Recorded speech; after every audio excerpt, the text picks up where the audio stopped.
The crystal cities of Ethera were dying. Massive ships hung in the purple sky like dark clouds, firing beams that turned beautiful spires into dust. The Etherians, tall beings made of living crystal, could only run and hide. Their entire civilization had never known war. They built art, not weapons. They sang light songs, not battle cries, deep underground. Elder Voss watched his people weep through their crystalline bodies, their light growing dimmer with each passing hour. Above them, the harvesters worked methodically. These alien creatures didn't just kill, they took everything. They stripped the minerals from buildings, the energy from power cores, even the crystal fragments from dead Etherians. Nothing was wasted. Nothing was left behind. Voss knew this was the end. His people had sent messages to the Galactic Council 3 days ago, begging for help. The Council had received them. He knew this because other crystal colonies across the galaxy had gone silent, one by one, always sending the same desperate plea before the transmission cut off forever, with shaking hands. Voss activated the emergency beacon one last time. His voice carried across space on waves of harmonized light. The ancient way his people had always communicated. We are dying. The harvesters take everything. Please, someone help us. Thousands of light years away, Admiral Quan sat in his command chair aboard the human warship Indomitable. The ship was docked at Terminus Station, the farthest human outpost, in council space. He was drinking his third cup of coffee and reviewing patrol reports when the distress signal reached them. Lieutenant Park, his communications officer, looked up from her console with wide eyes. Sir, we're receiving an emergency transmission from the Ethera system. It's bad. Quan listened to the translated message, his jaw tightening with each word. He had met Etherians before. They were peaceful beings who created the most beautiful art in the galaxy. They wouldn't hurt a fly if their lives depended on it. The thought of someone hunting them like animals made his blood boil, while the Galactic Council would spend weeks debating response protocols and forming committees. Quan had already made his decision. He opened a secure channel to Earth Command and began typing coded messages. The bureaucrats could talk all they wanted. Humans had a different way of handling bullies. He looked out at the stars and thought about the crystal beings hiding underground, waiting for salvation that might never come. They would not wait alone. The harvesters were about to learn what happened when you picked on someone under human protection. The Galactic Council chambers stretched high into the clouds above New Geneva, their walls made of the finest marble, from 12 different worlds. Inside, representatives from 47 species sat in a perfect circle, each in their specially designed environmental suits. The architecture was meant to inspire peace and cooperation. Today, it felt more like a tomb. Commander Sujin stood in the human observation gallery, watching the endless debate below. 3 days had passed since the first Etherian distress call. 3 days of speeches, committee formations, and procedural votes. During those 3 days, 7 more crystal colonies had gone silent. The Valerian representative fluttered his silk wings nervously as he spoke. Honorable council members, my people cannot possibly engage in direct combat. Our bones are hollow, designed for flight, not warfare. A single impact would shatter our entire skeletal structure. Murmurs of sympathy rippled through the chamber. The Neptari delegate bobbed in his water-filled suit, his gills fluttering with agitation. My people face similar constraints. We cannot survive in atmospheric conditions for extended periods. Our equipment fails in the dry environments where these attacks occur. One by one, each species presented their limitations. The photosynthetic Verdani needed specific light wavelengths to maintain their strength. The gas giant dwellers couldn't function in solid matter environments. The energy beings feared electromagnetic interference from weapons fire. Sujin gripped the gallery railing until her knuckles turned white. Behind her, Ambassador Yoon sat quietly, his face a mask of diplomatic gone, but she could see the tension in his shoulders, the way his fingers tapped silently against his knee. "Perhaps we should form a subcommittee to study the issue," suggested the Centaurian delegate, his forearms gesturing grandly.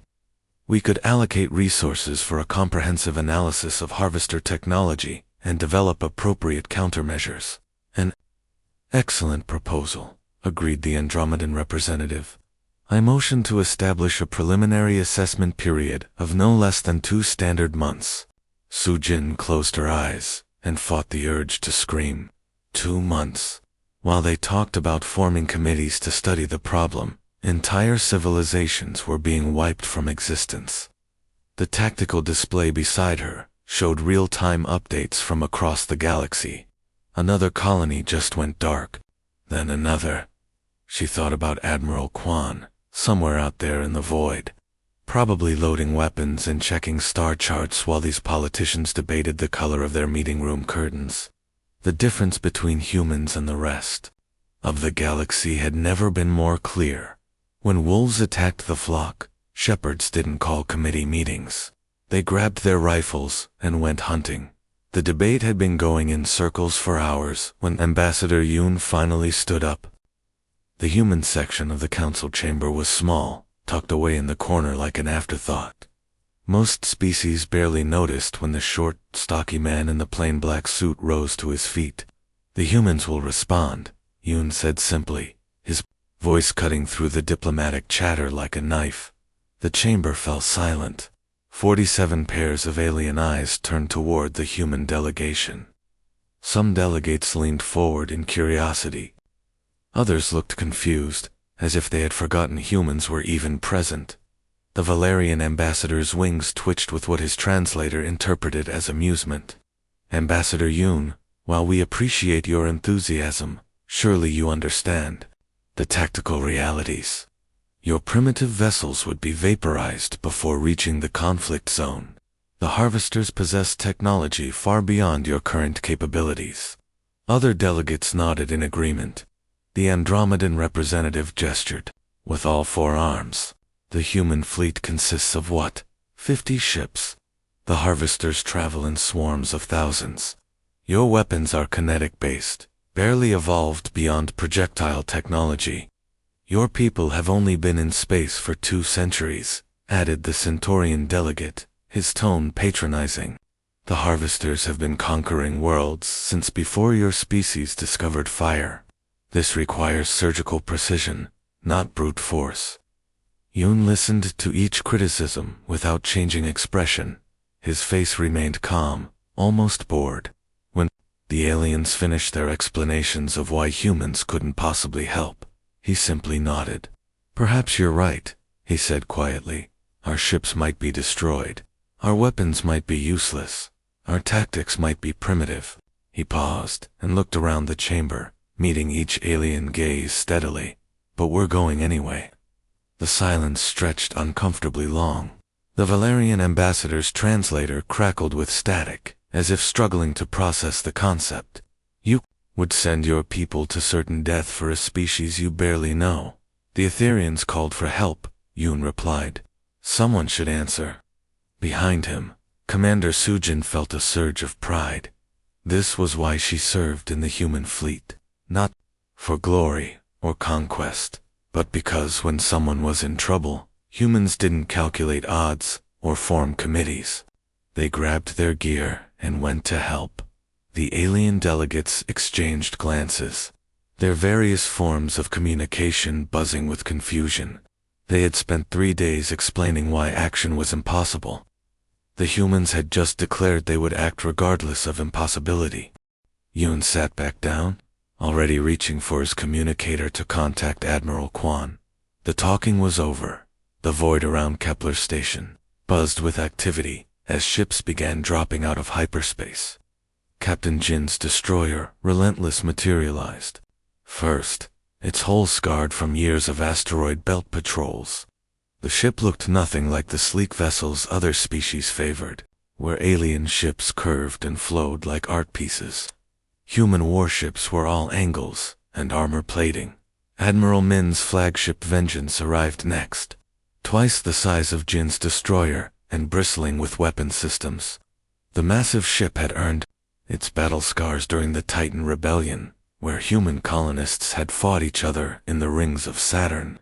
Those conflicts had taught humanity lessons that peaceful species never learned. Within 6 hours, 47 vessels had answered the call. Each ship told a story through its modifications and damage patterns. The cruiser Defiant bore scorch marks from fighting pirates in the Outer Rim. The frigate Stalwart had reinforced plating from years of escorting supply convoys through meteor fields. The carrier Iron Will launched fighters that looked more like flying tanks than spacecraft. Lieutenant High sat at her communications console aboard the Relentless, watching her screens fill with incoming vessels. "Captain, we're getting requests from civilian ships wanting to join the fleet. The mining vessel Prosperity is asking for weapons upgrades.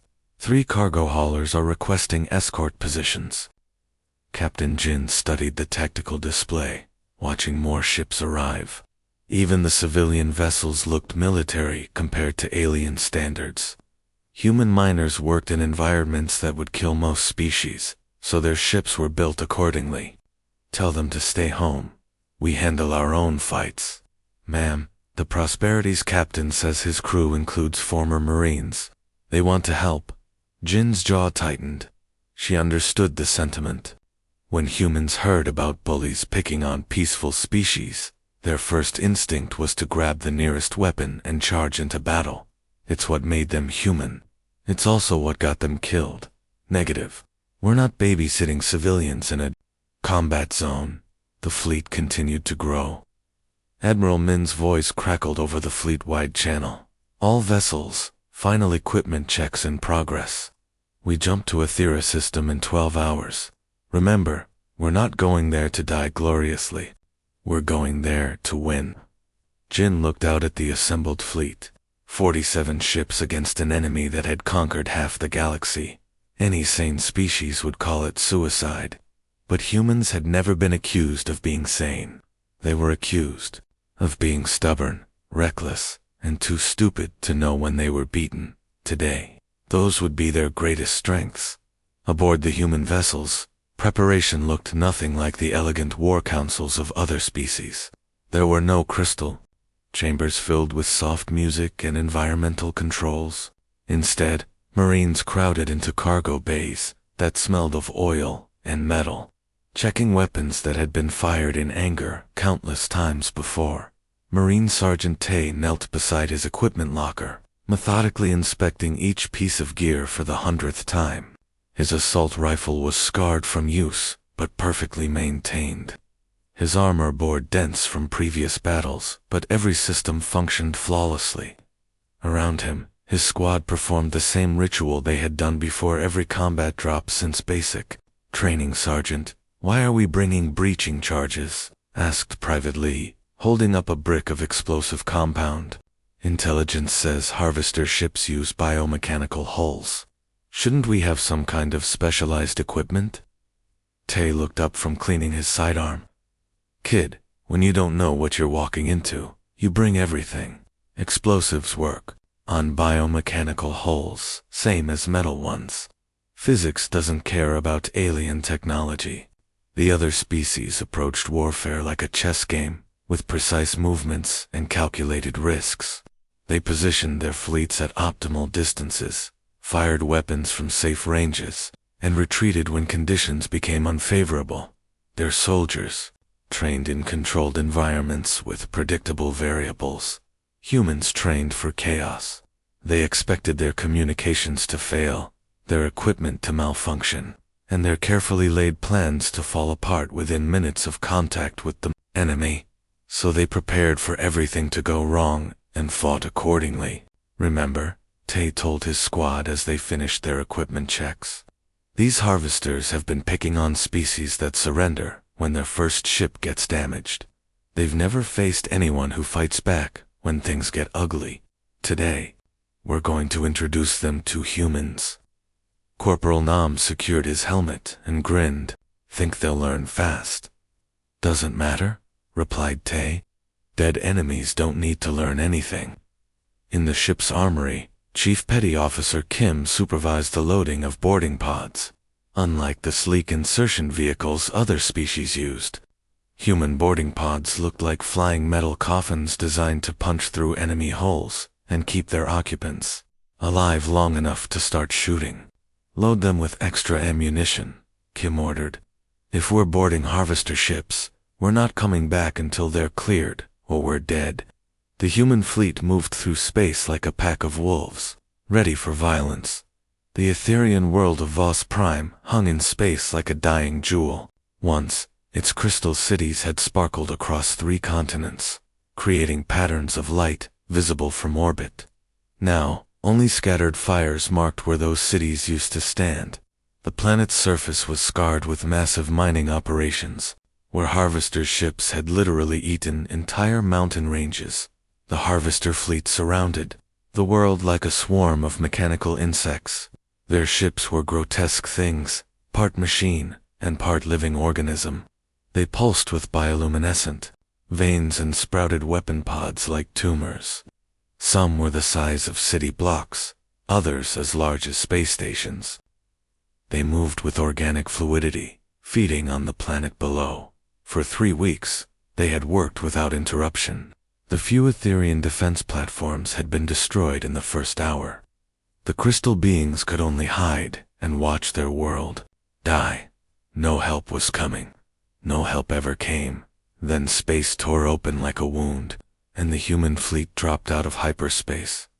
Admiral Quan stood on the bridge of the Indomitable, studying the tactical display with cold fury. 43 harvester vessels clustered around the planet, gorging themselves on stolen resources. They hadn't even bothered to post sentries. Why would they? No one had ever challenged them before. "Sir, we're being scanned," reported Lieutenant Park. "The harvesters are trying to communicate." "Ignore them," Quan replied. His voice carried over the fleet-wide channel to every human ship. "All vessels, weapons free. Show them what Deathworlders do to bullies." The Indomitable opened fire. First, its main railgun sent a tungsten slug screaming across space at a significant fraction of light speed. The projectile struck a harvester bioship amidships, punching completely through its living hull in a spray of alien fluids and sparking machinery. The harvester fleet reacted with confusion rather than alarm. Their ships began moving sluggishly, like animals waking from sleep. They had never been attacked during a feeding operation. Their tactics were designed around overwhelming weak opponents, not fighting a real battle. Captain Jin's Relentless added its firepower to the barrage, then Admiral Min's Vengeance. Within seconds, every human ship was firing. The void lit up with missile trails and energy beams as 47 human warships unleashed hell on their surprised enemies. For the first time in their species' history, the harvesters found themselves fighting something that shot back. The first harvester energy beams struck the destroyer Relentless directly amidships. Captain Jin braced for the impact that would tear her ship apart. Instead, the beam splashed harmlessly against the reinforced armor plating, leaving nothing but a slight scorch mark. "Damage report," Jin called out. "No damage, ma'am," replied her tactical officer. "Their weapons are designed for soft targets. Our mining ship armor is tougher than anything they've encountered across the battlefield." The same story played out on every human vessel. Weapons that had reduced crystal cities to powder barely scratched metal hulls designed to survive asteroid impacts. Energy beams that had melted Etherean defense platforms reflected off armor plating built to withstand solar radiation. The harvesters had evolved as predators, but they had only ever hunted prey that couldn't fight back. They had no experience with opponents who fired back with equal fury. "Boarding pods incoming," announced Lieutenant Park.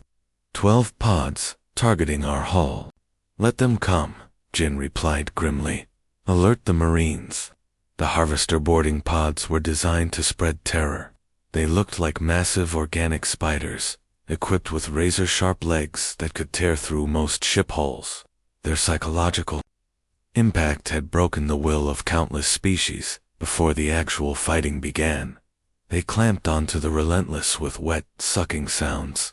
Biomechanical drills began boring through the outer hull, preparing to inject harvester warriors into the human ship. But instead of finding cowering civilians, they met Sergeant Tay and his Marines, waiting in full combat gear.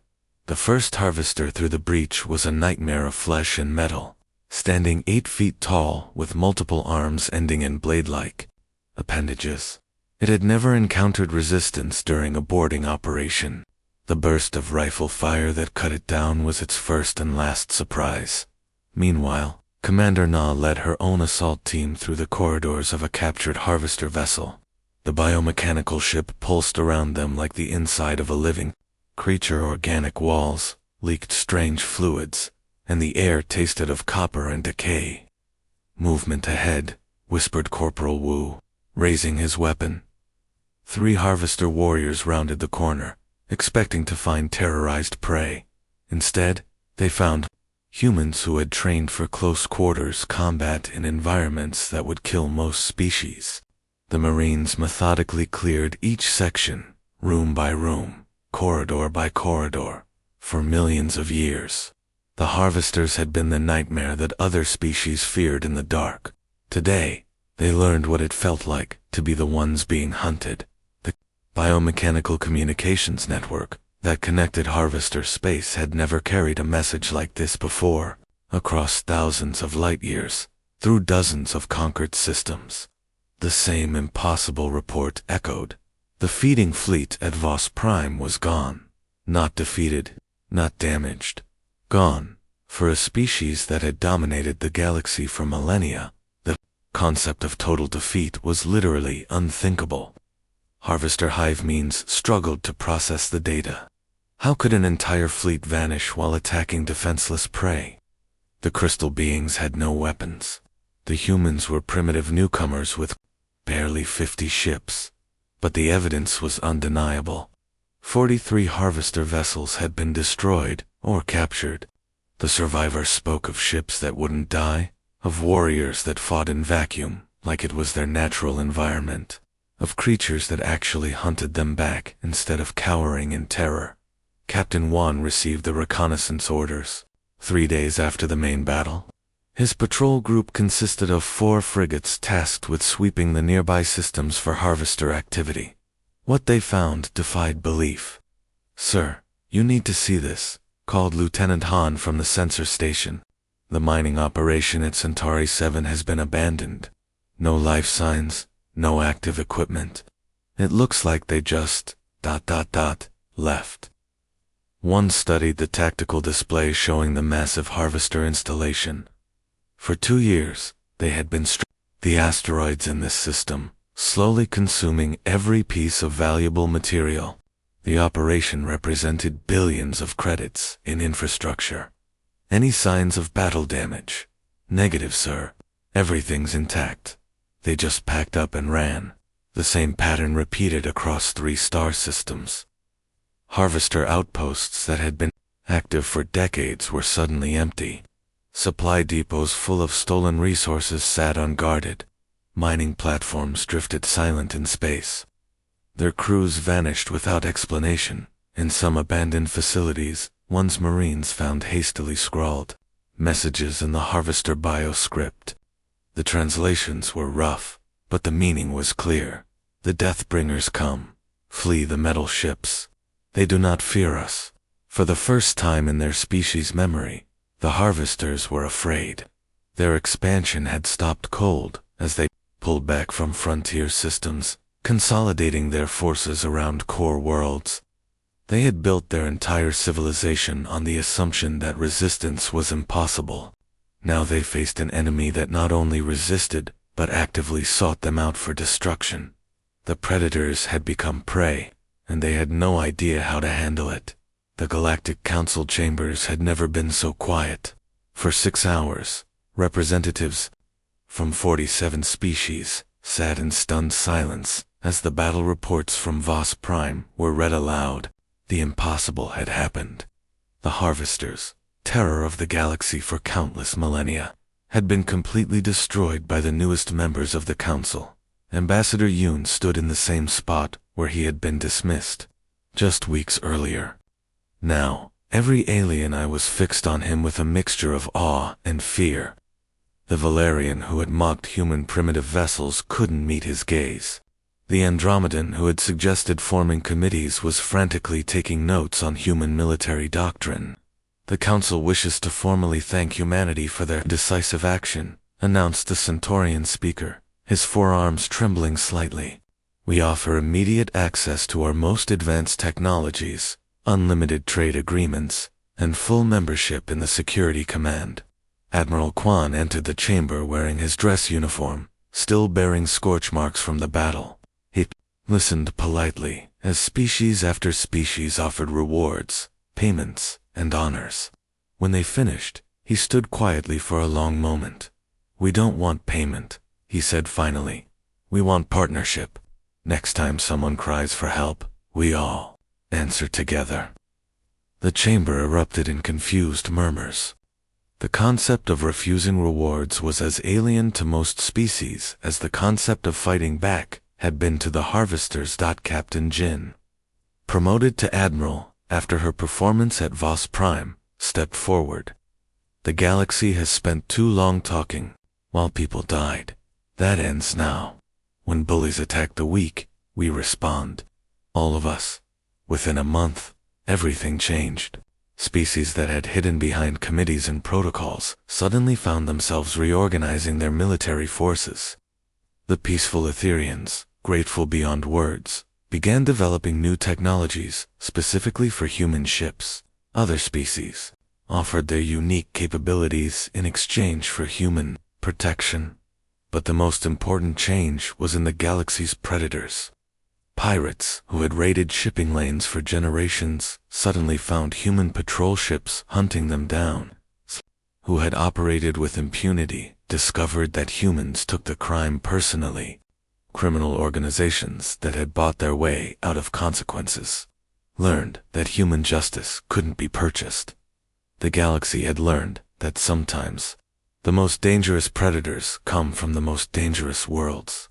And sometimes that's exactly what the galaxy needs. Peace, they discovered, wasn't maintained by those who feared war. It was protected by those who understood it.